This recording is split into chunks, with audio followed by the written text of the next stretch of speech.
Hiroshima और Nagasaki पर गिराए गए बॉम्ब्स ने 15 किलो टन टीएनटी के बराबर धमाका किया था। इस ब्लास्ट ने जितनी रेडियो एक्टिव गैसेज एटमॉस्फेयर में फैलाई थीं, उससे 400 टाइम्स ज्यादा गैसेज एक ऐसे हादसे की वजह से रिलीज हुई थीं जहां आज ये बहुत बड़ा डोम देखा जा सकता है। 354 फीट ऊंचा और 840 फीट चौड़ा ये डोम इतिहास के उस हादसे के ऊपर पर्दा डाले हुए है जिसने अमेरिका के सबसे बड़े दुश्मन सोवियत यूनियन को भी बौखलाहट में डाल दिया था। ये धमाका चेर्नोबिल न्यूक्लियर डिजास्टर के नाम से जाना जाता है, जहां एक छोटी सी गलती की वजह से हैरत अंगेज तौर पे 225 टन टीएनटी के बराबर धमाका हुआ। जेम टीवी की वीडियोस में एक बार फिर से खुशामदीद। नाजरीन, चेर्नोबिल न्यूक्लियर प्लांट यूक्रेन के कैपिटल कीव से 100 किलोमीटर दूर प्रीपियट सिटी में बनाया गया था, जो आज पूरी तरह से बंजर पड़ी हुई है। उस वक्त यूक्रेन भी सोवियत यूनियन का हिस्सा हुआ करता था। जैसा कि आप सब जानते हैं, ये कोल्ड वॉर का दौर था और सोवियत यूनियन ने न्यूक्लियर एनर्जी को इस्तेमाल करते हुए कई सारे पावर प्लांट्स बनाना शुरू कर दिए थे, जिनमें से एक चेर्नोबिल भी था। ये पावर प्लांट 4 न्यूक्लियर रिएक्टर्स पर मुश्तमिल था, जिनको 1, 2, 3 और 4 के नाम दिए गए थे। ये 4 नंबर वाला सबसे आखिर में बनाया गया था, जिसके ऊपर आज एक बहुत बड़ा डोम मौजूद है।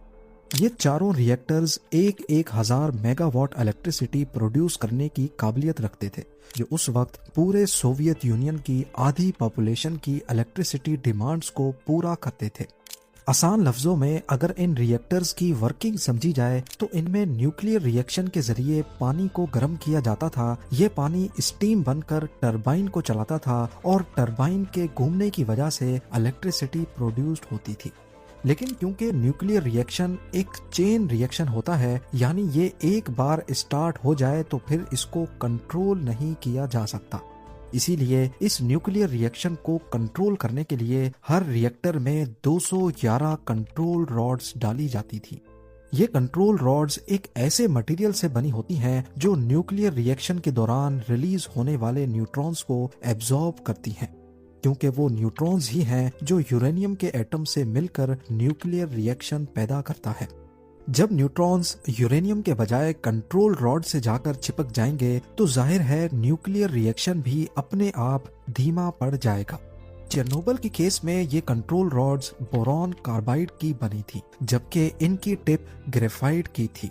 याद रहे कि ये प्रोसेस 24/7 चलता रहता था, जिसकी वजह से रिएक्टर के अंदर 1600 डिग्री सेल्सियस का टेम्परेचर हो जाता था। ये सूरज के सरफेस के टेम्परेचर का करीब 30% टेम्परेचर बनता है और इसी वजह से रिएक्टर को ठंडा रखना भी बहुत जरूरी था। इस काम के लिए रिएक्टर के अंदर पानी की लाइंस को चलाया जाता था। ये पानी पंप्स की मदद से रिएक्टर में हर वक्त घूमता रहता था, ठीक उसी तरह जैसे गाड़ी के इंजन को ठंडा रखने के लिए कूलेंट का इस्तेमाल किया जाता है। यहाँ पर चेर्नोबिल के रिएक्टर्स में एक बहुत बड़ा डिजाइन फ्लॉ था, जिसका अंदाजा शायद किसी को भी नहीं था। गाड़ी के केस में तो पानी की रोटेशन तब बंद हो जाती है जैसे ही इंजन ऑफ होता है, पर न्यूक्लियर रिएक्टर में एक भी सेकंड के लिए पानी की रोटेशन बंद नहीं होनी चाहिए, फिर बेशक न्यूक्लियर रिएक्शन बंद ही क्यों ना हो जाए, क्योंकि रिएक्शन बंद होने के बाद भी काफी देर तक वो हीट प्रोड्यूस करता रहता था। इसके लिए जरूरी था कि ये वाटर पंप्स बिना किसी रुकावट के हर वक्त चलते रहे। अब जाहिर है ये वाटर पंप्स चलाने के लिए भी इलेक्ट्रिसिटी रिक्वायर्ड थी। ये इलेक्ट्रिसिटी नॉर्मली रिएक्टर के अपने ही टरबाइन से फराहम की जाती थी, जबकि पावर फेलियर की सूरत में इनके लिए खास बैकअप डीजल जनरेटर भी इंस्टॉल किए गए थे। पर मसला ये था कि डीजल जनरेटर पे शिफ्ट होने में वाटर पंप्स 60 सेकंड्स तक बंद रहेंगे। इंजीनियर्स चाहते थे कि इन 60 सेकंड्स के दौरान भी ये पंप्स बंद ना हो, लिहाजा इसके लिए इनमें एक सेफ्टी सिस्टम लगाया गया था। सिस्टम ये था कि जैसे ही रिएक्टर बंद होगा वो इलेक्ट्रिसिटी बनाना फौरन खत्म नहीं करेगा। 1000 मेगावाट से प्रोडक्शन आहिस्ता आहिस्ता कम होती जाएगी, तो इसी दौरान इस बची हुई इलेक्ट्रिसिटी से ही पंप्स को 60 सेकंड्स तक चलाया जाएगा और 60 सेकंड्स के बाद वैसे ही बैकअप जनरेटर्स चल जाएंगे। ये सिस्टम तो इंस्टॉल कर दिया गया था, लेकिन इसकी टेस्टिंग अभी बाकी थी, जो कि एक कंपलसरी प्रोसेस था। और वो भी सिर्फ रिएक्टर 4 की टेस्टिंग। 1, 2 और 3 पर ये टेस्ट कामयाबी से किए जा चुके थे। ये 25 अप्रैल 1986 की शाम थी और रिएक्टर 4 पर इसी सेफ्टी टेस्ट को परफॉर्म करने की तैयारी चल रही थी। ये test deputy chief engineer Anatoly Dyatlov की निगरानी में किया जा रहा था। पिछली 2 बार रिएक्टर 4 पर यह टेस्ट कामयाब नहीं हो सका था। कहा जाता है कि डेप्यूटी चीफ इंजीनियर को कैसे भी करके आज की रात ये टेस्ट परफॉर्म करना था। रूल बुक के मुताबिक ये टेस्ट तब परफॉर्म किया जाएगा जब रिएक्टर 700 मेगावाट्स की पावर दे रहे होंगे, लेकिन नॉर्मली तो ये 1000 मेगावाट देते थे। डेप्यूटी चीफ इंजीनियर ने रिएक्टर को स्लो करने के लिए कंट्रोल रॉड्स डालने का ऑर्डर दिया, जिससे न्यूक्लियर रिएक्शन स्लो होना शुरू हो गया।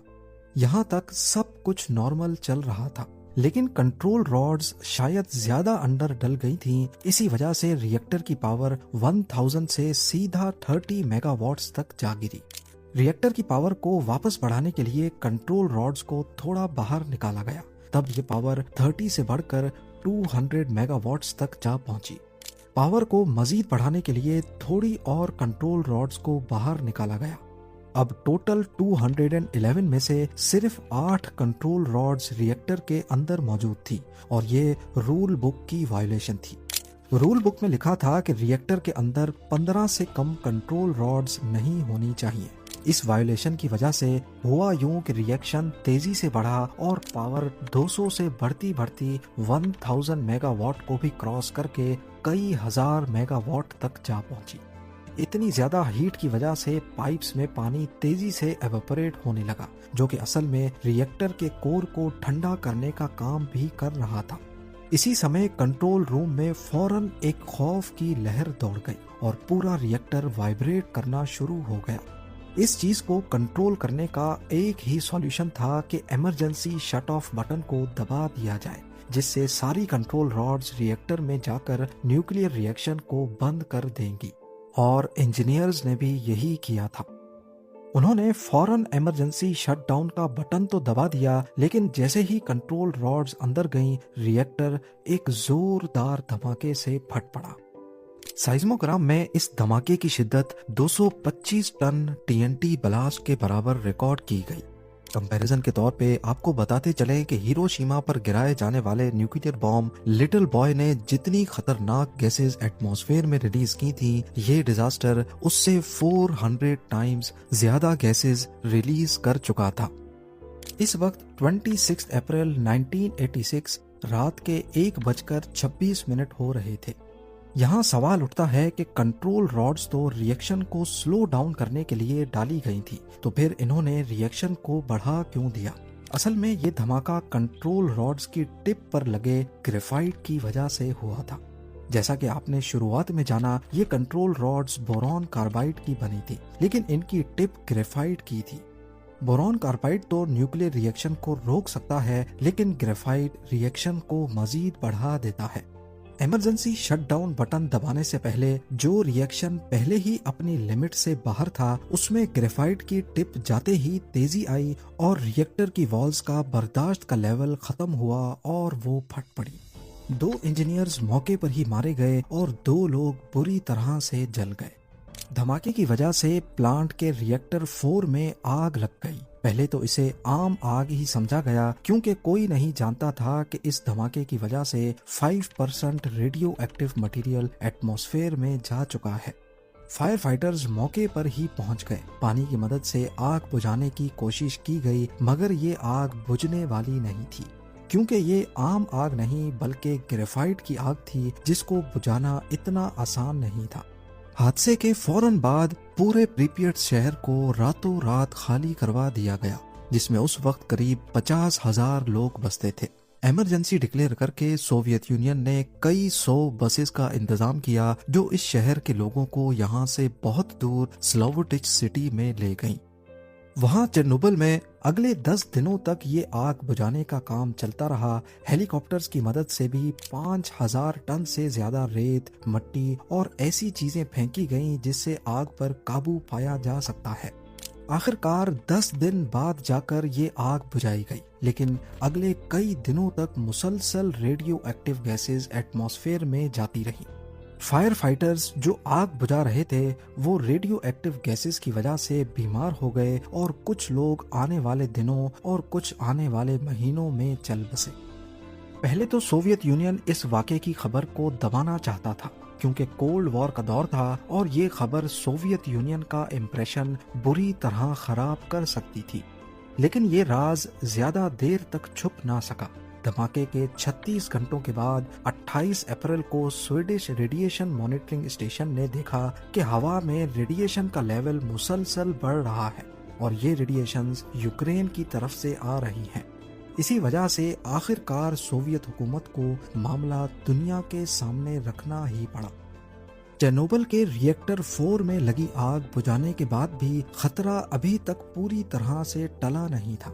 रिएक्टर के नीचे पानी का एक पूल था जिसमें बहुत बड़ी मिकदार में रेडियो एक्टिव मटेरियल जा चुका था। अगर वक्त पर इसको खाली ना किया गया तो इस पानी की स्टीम हवा में मजीद रेडियो एक्टिव गैसेस फैला देगी। इसको खाली करने का एक ही तरीका था कि इसके अंदर कोई कूद कर जाए और पूल के बॉटम पर इसका ड्रेन वाल्व खोल दे। पर इस रेडियो एक्टिव पानी में जाने का मतलब सीधा सीधा अपनी जान दांव पर लगाने जैसा ही था और ये काम करने के लिए कोई भी राजी नहीं हुआ। यहाँ पर सामने आए 3 हीरोज, बल्कि super heroes. Mechanical engineer Alexei Ananenko, senior engineer Valery Bespalov और शिफ्ट सुपरवाइजर बोरिस बेरोनोव। इन्होंने अपनी जान को खतरे में डालकर दूसरों को बचाने का फैसला किया। ये तीनों डाइवर्स उस पूल में उतरे और अंधेरे में स्विम करते हुए उसके ड्रेन्स को खोला और पानी को खाली करके रिएक्शन रोक दिया। इनके इस मिशन को कई लोगों ने सुसाइड मिशन कहा था, लेकिन खुशकिस्मती से ये तीनों सही सलामत बाहर निकल आए। मगर अभी तक बहुत नुकसान हो चुका था। धमाके के नतीजे में आयोडीन 131 और दीगर खतरनाक केमिकल्स हवा में फैल चुके थे, जिसकी वजह से हजारों लोगों को थायराइड कैंसर हो गया और कई हजार लोग इसकी वजह से मारे गए। इनमें ज्यादातर वो लोग थे जिनका ताल्लुक फायर फाइटिंग टीम से था और जिन्होंने बाद में चेर्नोबिल में ऑपरेशन क्लीन अप में हिस्सा लिया था। इसके साथ साथ इन केमिकल्स ने पूरे यूरोप में बड़ी तबाही मचाई। जिन जंगलात में ये रेडियो एक्टिव वेस्ट गिरा वो ग्रीन से रेड हो गए। बारिश के साथ ये केमिकल्स जहाँ जहाँ गिरे वहाँ की घास में भी ये वेस्ट फैल गया और वो घास जिन जानवरों ने खाया उनको भी काफी नुकसान हुआ। इस हादसे के पहले 4 महीनों में सिर्फ 31 लोग मारे गए, लेकिन इसकी वजह से जो रेडिएशंस हवा में गईं उसने आने वाले चंद सालों में तकरीबन 4000 लोगों की जान ले ली। ये तो वो फिगर है जो सिर्फ एक एस्टिमेट है। असल में इसकी वजह से कितनी अमवात हुई होंगी इसका अंदाजा लगाना भी काफी मुश्किल है। आज चेर्नोबिल डिजास्टर की साइट पर आम पब्लिक को जाने की इजाजत नहीं है, क्योंकि आज 38 इयर्स के बाद भी कुछ न कुछ रेडिएशंस वहां से निकल ही रही हैं और ये अगले 400 सालों तक नुकसान पहुंचाती रहेंगी।